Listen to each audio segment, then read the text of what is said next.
Okay. All right. We're gonna just gonna go in here, everyone here. Well, everyone that has reached out, some people know me here, some do not. And I will just kind of step through this presentation. This is a high level view, high level kind of a presentation on what investing in commercial deals look like, commercial real estate deals in particular.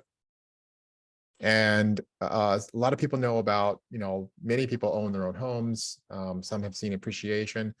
But we are going to be kind of focusing or zeroing in on what it looks like from the more passive side.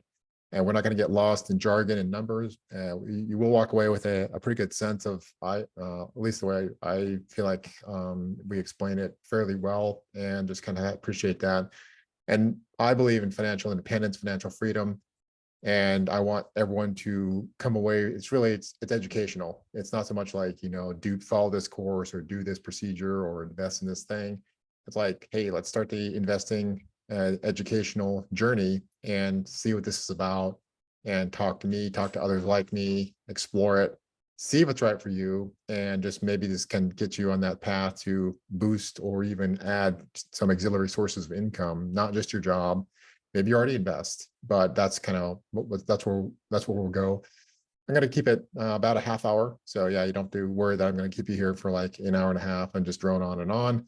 And kind of we'll wrap it up with questions, and we'll just kind of take it from there. And if there's people feel they want to have questions answered right now, amazing, we'll talk through that.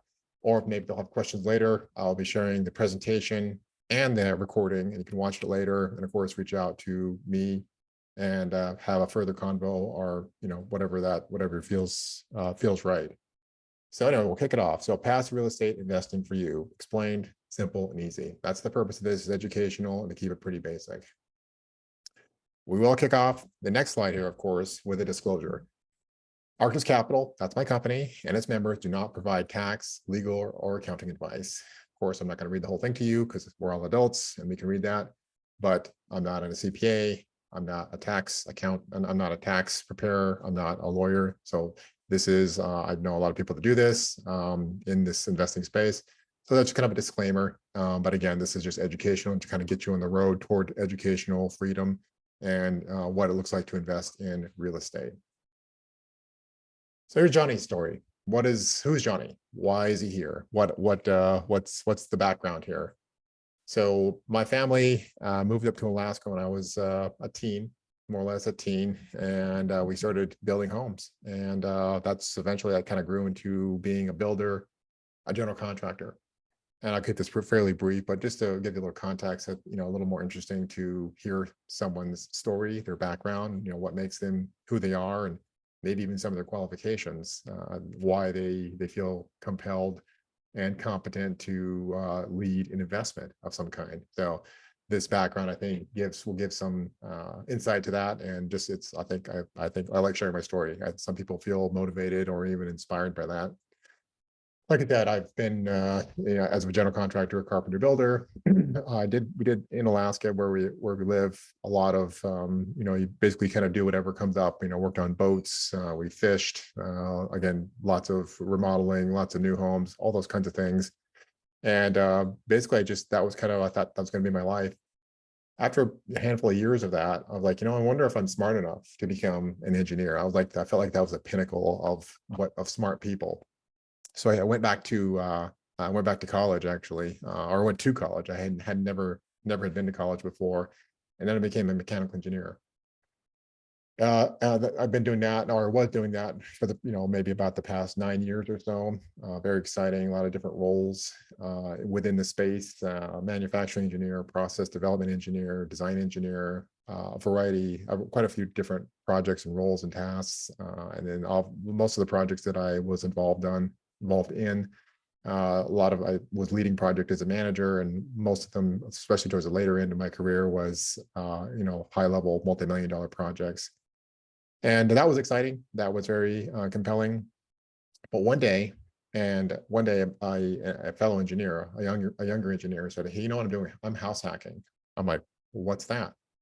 And I think the hard work of the contracting and the manual labor, and then I thought I was going to like take an easier life using my brain, of just using like in the kind of white collar work as an engineer. And that kind of intrigued me at that point, about 8 or 9 years into my engineering career. And I'm like, well, what else is there? So I'm kind of getting this is the storyline. What is there? And I guess I'm not feeling quite as fulfilled as I thought I might. I accomplished what I wanted to, getting, being a master builder, becoming an excellent mechanical engineer. But when my colleague mentioned that, I'm like, there is another way to generate some additional income besides just my hours, trading my hours for time. And that's what kind of hooked me into, or how I got the real estate bug. And since that time, I've done quite a handful of single families, and then single family homes, of buying them or rehabbing them, or just renting them. I've done larger apartments. I'm a limited partner in apartments out of state. And then in 2022, I launched Arctos Capital, and I've had that brand for a bit. And I launched a fund. And finally, I have a podcast as well of investing stuff you should know. Some of you may or may not know this guy, Brandon Turner.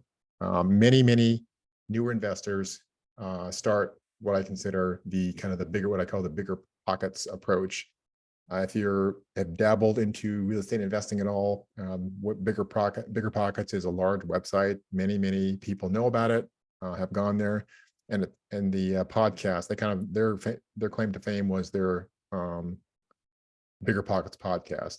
And this guy on the right here, Brandon Turner, he kind of led that. He started it up back in Colorado, led the marketing, and he was the main host for many years. He's since exited that, but he's kind of been the godfather of this, maybe what some people call the FIRE movement, financial independence, retire early, using house hacking. He kind of coined the term, although it existed before that. And so I have, that's one of those things where you want to do something, whether it's multifamily, which I went and got coaching and mentoring, or hanging out with, like this picture here, with Brandon a bit, a couple times. These guys and gals that have done and seen success in the space, they've seen a lot, and they've gone through the path. Brandon went through what I consider the traditional Bigger Pockets. Started with small single families, scaled up to duplexes and fourplexes and sixplexes, and kind of scale it up. And more or less, I'm kind of not following in his footsteps, but certainly some of the things he's done have motivated me. I wouldn't mind. I could pause here. I don't want to just talk at the audience. Feel free, of course, to ask any questions as we roll along here. So I just want to turn it back to the guests here. Is there any questions or clarifications you would like to know or are curious about at this moment?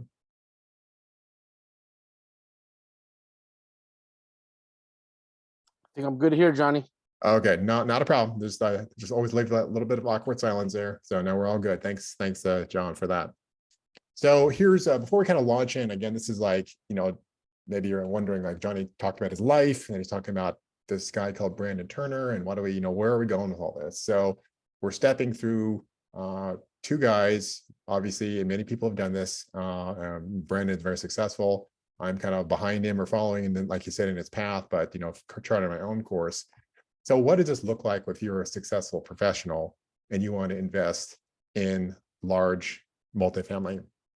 Or it doesn't have to be large, it could be fourplex or 10plex or something like that. A lot of times you're at the scale that that really is the most economical, the most advantageous for investors. We're talking like 70 plus units, so 70 doors, 100 doors, 200 doors. That's when the economies of scale make a lot of sense. So anyway, so this statement here by Brandon, I know it's a lot of words here, and maybe you were reading it as I was talking, but he kind of summarizes it in a nice, crisp way here of like, if you want to invest in yourself, you're going to have to create extra income. So you're going to have a budget. We'll kind of step through this, what that looks like. So many people come up to me and say, well, I don't have any money to invest. Well, you can use your 401k, but oftentimes then people do have extra money to invest. They have 25 or 50K or more. And like, hey, I got plenty in stocks. I'm doing well in my W-2, my full-time job, and I have some savings.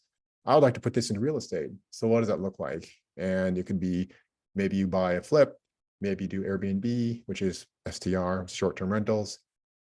Maybe you co-invest with a small group of buddies, or maybe you go kind of like Brandon is saying here, like going to in his fund, Open Door Capital. Mine is Arctos Capital, and his is, you know, they're much more massive. I'm able to provide a much more intimate, close experience with you guys, but more or less the concept is the same. Find an operator that, again, we're not advocating one particular approach, but if you fit a certain profile and maybe you like your job or you just don't have the time to relearn a new skill. My background as an engineer and a builder, you know, buildings come naturally to me. Maybe if you're an accountant, you know, it's like, well, I could do the underwriting, but I'm not going to go out there and swing hammers. So you'll find different spots for different folks and you'll fit into that better. So let's talk about the benefits of real estate investing. Many of you here already have a home, probably a number of you already have invested in real estate yourself of some kind here. But just kind of a quick bullet point here. So we have diversification, could be out of the many people are out of the stock market. Most full-time jobs automatically sign you up for a 401k or some type of retirement program. Well, that's not invested in real estate, it's invested in stocks. You know, it could be stocks, bonds, mutual funds, but typically some type of stock option. We have, again, this is when the domain, the context of, you know, real estate. So we have active or passive income. So I can take, let's say $50,000 and pool it with some other people's money.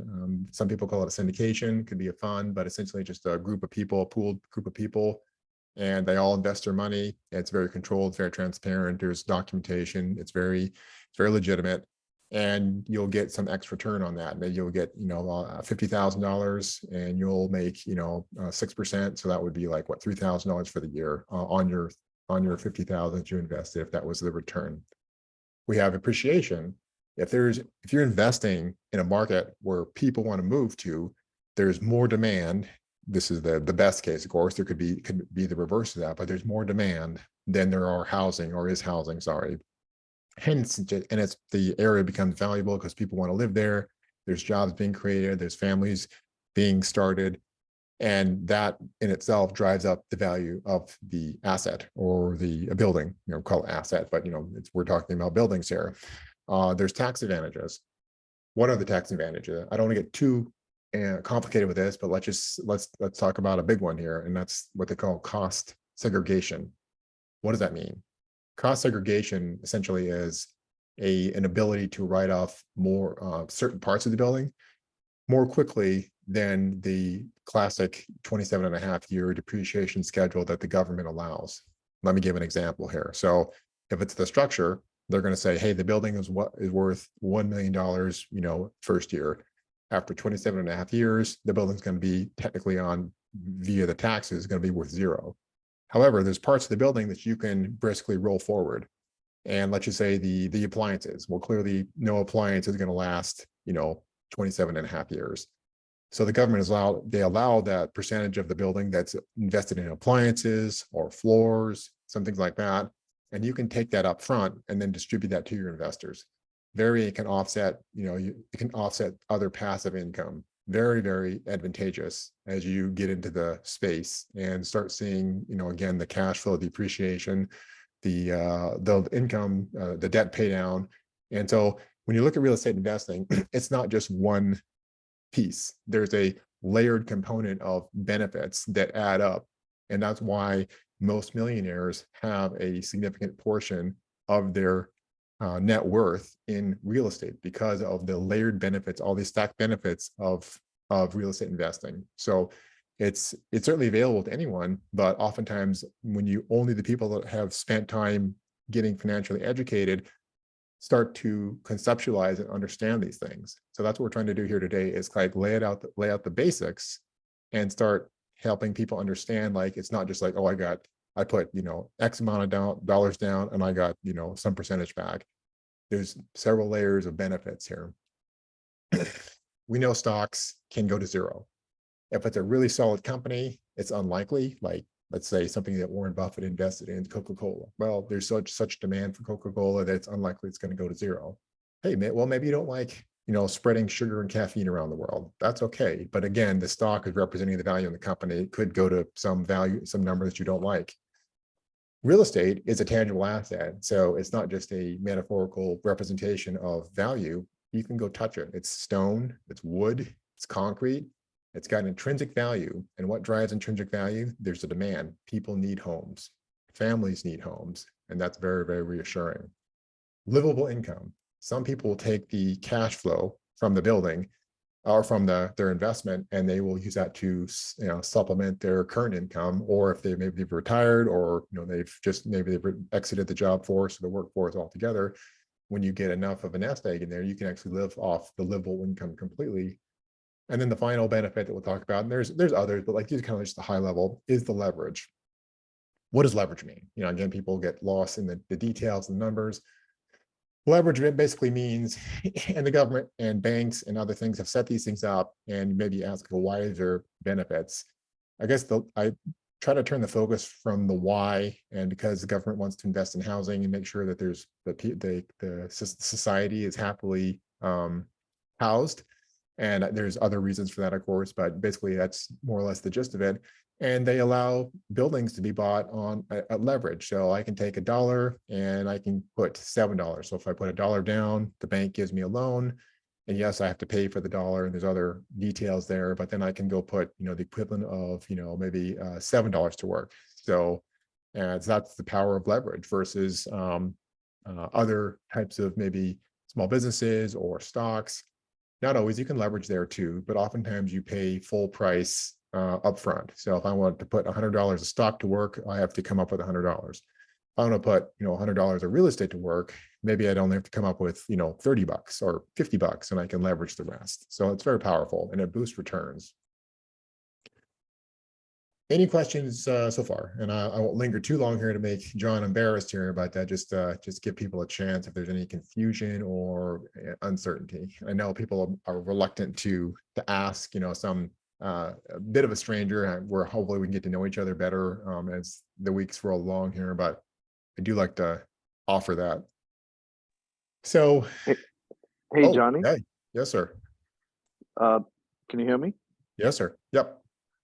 Yeah, I don't know if you're going to cover this, and maybe you are, so I'll be patient. I just want to kind of understand a little bit about how an investor in syndication makes money, and how is that compared to just plain owning your own kind of real estate, right? If you were to invest directly. So if that's coming up later, we can talk about that. So I just wanted to plant that question. Sure, absolutely, Deepak. That's a good question. There's a quick, there's a slide with a few, with a clip of a spreadsheet on there, and kind of just walks through that.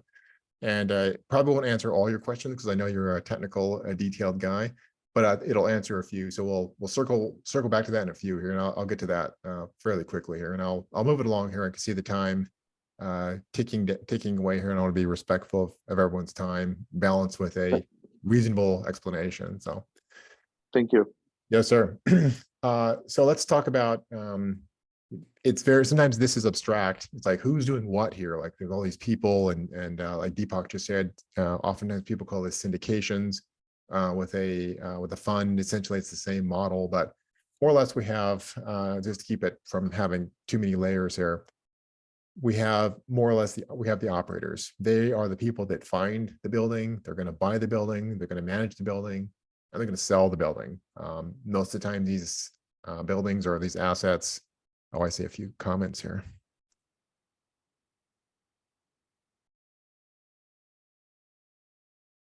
Oh, gotcha. So, yeah. So, sorry. Yeah, so I was looking at my comments here. I'm sorry that I'm running a one-man show here. So find, buy, manage, and sell. Oftentimes these buildings are on a life cycle of around 5 years. So the lead sponsor, the lead operator will find the building. They have good connections in their market, it's difficult to, unless you live there and you spend full time, it's not easy and it's time consuming. So I mean, like someone's got to pay for that and be focused on that to find these buildings, find the good buildings. And I mean, the operators that we work with are reviewing hundreds of deals every month. So they're not just like it's not just you send them a deal, one broker sends you a deal and like, oh, let's try to make this work. They're reviewing hundreds of deals and they have a very sophisticated database to review it and do the quick underwriting and see if it passes kind of this threshold, then they'll look at it more carefully. And then of course, the buying of the building, they have to obviously talk to folks like us that will be raising the money to purchase it, to raise the equity. And then of course, the rest of that would get funded by a bank or debt, but they have to fund the original part. Maybe the building is worth $50 million. And with this type of thing, maybe they would have to raise $20 million of cash. So it's no small feat reaching out to investors like you guys and bring that capital in. So, I mean, it's a very can be a very lucrative model of raising money, and they get the upside. But we actually, our investors actually get most of the upside because you're bringing most of the capital and, you know, taking that risk. So it's good for them and it's good for you. And then we also are contributing to, you know, creating housing in an area that typically needs it. And how do we know it needs it? Because the value goes up and there's people there and families are forming. So all that works together and it's a net benefit to everyone. And at the end of the cycle, of course, then we sell. Well, so that's the operators. They're typically full-time experts. I'm a full-time real estate operator. I own buildings here in Minneapolis. Sorry, I forgot to say that when I kicked it off. I'm an owner here in Minneapolis, Minnesota. I have a handful of properties myself and with partners. I'm a passive investor. And then I also have the fund, and that helps me invest in deals like Phoenix or in areas like Phoenix and Dallas. And I'm looking in a few other areas as well, but I'm only targeting strong operators and good growth markets. But pivoting back here on this right-hand side for passive investors, what's the first thing that you should do? Well, get educated. And that's what we're doing today. Just getting educated, getting comfortable, understanding the different pieces and how they work together. Also, I think it's important, many investors need to have a mindset shift, and that's you're taking control of your finances. You're not just signing up for some random 401k that you don't understand. And it's like 50 pages of, you know, all these different options. No, that's not what we're doing here. You know, you will be in charge of your finances. You're smart enough to do it, and you're able to make a decision and meet people that you trust to invest your money. And it doesn't have to be obviously all your money, just a portion of your money. It's like, hey, you know, invest this for me. Let's see how this goes. Let's do a proper due diligence. Let's get educated. And then we're going to step through this and take charge after a number of years of our own financial future. And of course, baked in that is selecting the operator. And of course, then you have to invest the money. And then of course, the fun part, get returns. So that's the cool part. Okay, here's a few things to consider. We'll just keep this moving along fairly quickly. So we have the different asset classes, and that, again, the jargon in the industry gets a little bit lost or a little bit redundant, you know, too much sometimes. But we have, as far as the professionals look at it, we have apartments, we have office, retail, like stores, could be a Target, could be a strip mall, mobile homes. That's been a very attractive asset class. Not so much now, but it was, you know, 4 or 5 years ago. And then industrial, that's like, you know, Amazon's, large warehouses, cold storage. So each one of those has a unique tenant. They have a unique profile. They can do well, depending on where they are and the kind of demographics and the demand where they're sitting and what they're providing for society. Market selection, we have cash flow versus appreciation. So what does that mean? So cash flow typically is an older building, and you're going to buy it for, basically a lower cost basis. So basically that means cheaper, versus appreciation, where maybe the building is brand new in a very desirable location. Well, you're going to buy that, you know, it's going to be a lot more expensive. However, oftentimes the newer building in a better area appreciates more. So, you know, you could, again, on the lower class, the cheaper building, you're going to get cash flow, but then when they sell it, that exit won't be quite as much. However, on a newer and more expensive building, you're not going to get any cash flow or very little for the first, 2-3 years. But at the end of that, is a nice bump on value. Oftentimes the returns are similar, but maybe you want cash flow now. Or maybe you want to just like park your money in a deal and you know it's going to be a strong area, it's a super high quality asset, you're not going to, the tenants will be high quality, and you're going to get a nice return after, you know, year 4 or 5. So that's kind of, there's a kind of, there's multiple investment profiles that fit different people. And then of course we have proximity to, you know, could be cities, could be jobs, could be nature, you know, geography plays a huge piece. And then of course we have what kind of economic growth do we have? You know, is it, there's there jobs moving in? Is there, you know, is it dying? Is it a dying area? Is it like, you know, parts of Detroit where, you know, heavy industry exited, you know, a long time ago? I know I'm probably just beating up in Detroit. You know, there's things that have come back, but you get the point. And then operators. So again, we're looking at top things to consider is asset class, market selection, and operators. So do they have track record? Full cycle deals. Have they, that previous slide, did they have, look at this, find, buy, manage, and sell? Have they done that 2 or 3 times? That's the kind of operators you want to be with. Are they fully integrated? Do they have a great business plan? And do they match your goals? So here's I think that's kind of what Deepak was talking about. And this is every deal is unique and different, and it's subject to the variabilities of financing and, you know, external factors like banks collapsing and market shifts and COVID and a lot of different things here. But this is a strategy to replace or supplement your income. And one thing that's important to remember is your W-2 income is the highest tax kind of income, you know, around, you know, I would presume a lot of around 30% or so, 30+%, from the people that are on this call. Passive income is around 20%. So that's significant. So you actually don't need quite as much money coming in on the passive side as you do on the active side. And then there can be additional cost benefits too, like that cost segregation we spoke of earlier, how that actually can reduce your tax bill even further. So again, this is just very high level. This is not a promise or anything like that, but this is just the math can just break down very simply. So determine your annual income needs, invest that amount in opportunities that double this, most deals that double your money in around 5 years. Oftentimes it's less, but you know, we've seen some turbulence in the real estate market in the last year. So I'm predicting I'm going to stay with that 5-year mark. Diversify across multiple deals, operators, markets, and asset classes. I think that's a strong play to have your money in different, as you grow into the space. You can invest in multifamily in, you know, Minneapolis, and then one in Dallas and one in Phoenix, or whatever that looks like, you know, for you. And then reinvest capital when the deal goes full cycle. So, you know, this is all strategic and you're planning ahead. You know, you don't just like, oh, I'm just going to like, you know, quit my job tomorrow and then invest in real estate. Like this takes a while to kind of build some momentum, and then repeat every year and build, you know, like I said, build momentum.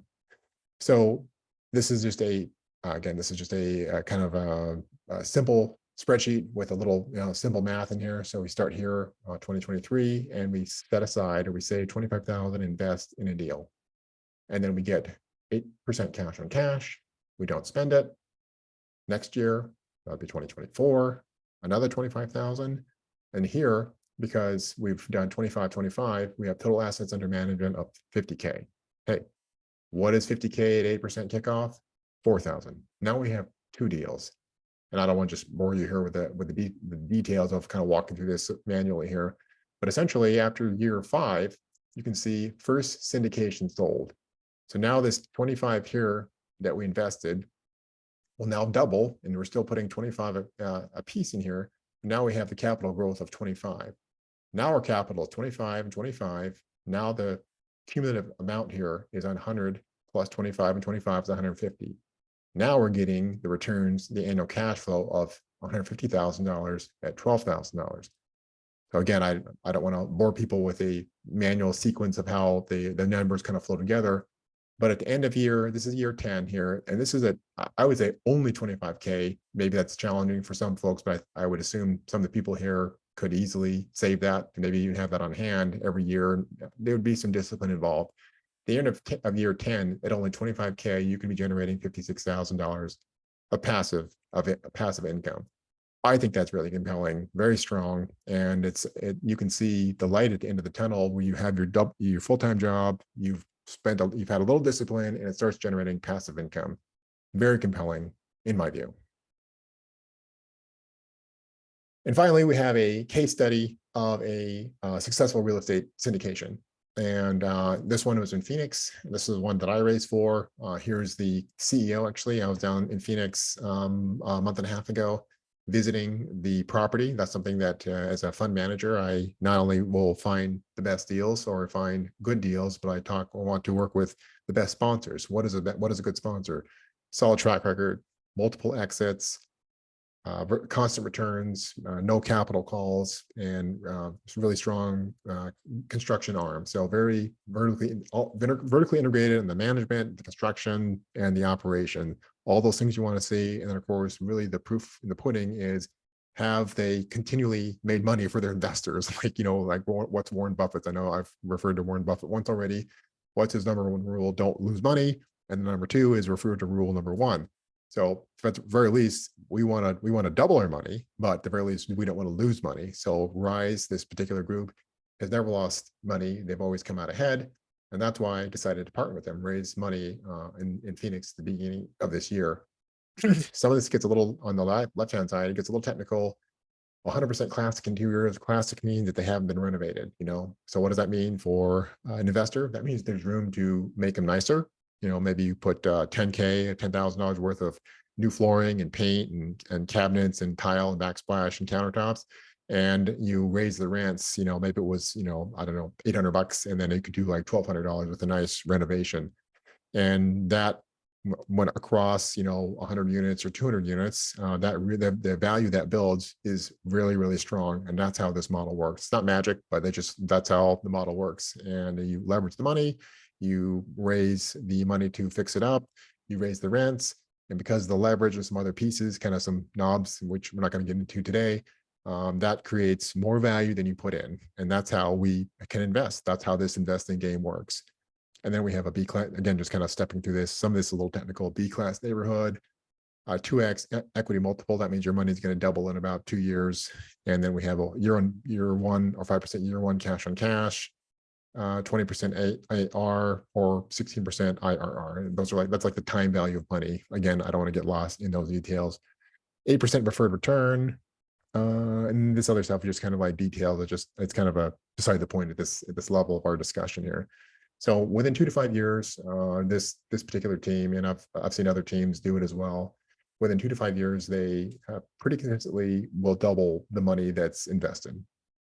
So that's pretty compelling. That's exciting to me, and I think that just kind of fulfills that not a mandate, but the underlying thesis of why this investing in large commercial real estate works often and has worked for many people, and that's something that we're passionate about, spreading the word of just providing that education. So that kind of wraps up the presentation. And what I wanted to share, what I wanted to talk about. And again, this is not a advocation for this is the only way to invest, but obviously I'm suggesting that it's very, very compelling if you don't want to deal with tenants, termites, toilets, all those nasty things. Is anyone here that wants to speak up that has done their own flip or house, a single family house flip, or remodeled a duplex or fourplex or something like that? I've done that. I thought I was pretty hot stuff, because I was like, I can build and I'm an engineer and I know how to do all these things, but life was miserable. I was working full-time as an engineer, and I would come home and I'd work until like 9 or 10 o'clock. Then I'd be working on the weekends. And that was basically my sweat equity, but it was a very miserable way to live life. So I'd recommend either commuting and going full-time into real estate, or going into, finding professionals like, with a fund or a syndication, and, investing passively, and then just letting that, basically your time commitment is talking to people like myself, making sure the deal and the asset is legitimate, and then letting professionals take care of that. So there's not a right or wrong way to do it, but many people have gone down the path that I've gone. Like I said at the beginning, Brandon Turner kind of went down that path as well. And I could give you many, many stories of others that have either just quit because it was too hard, or kind of grew up and like, hey, this is a much better way of spreading around the risk and the time commitment to other people that are doing this full time. And when you do it like that, it's a lot more rewarding.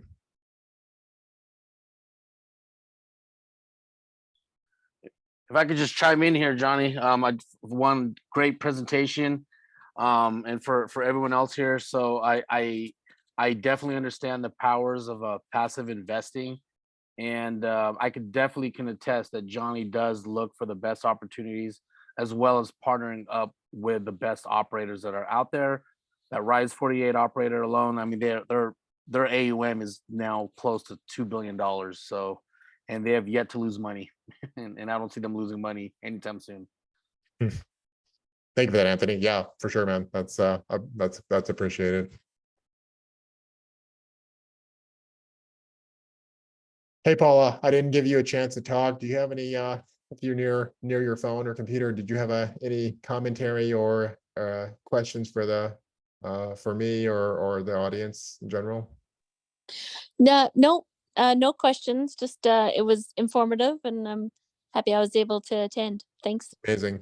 Thank you for jumping on here. Well, I will be sending out a recording of this presentation and the presentation itself. And obviously you can look through that at your leisure and rewatch the recording.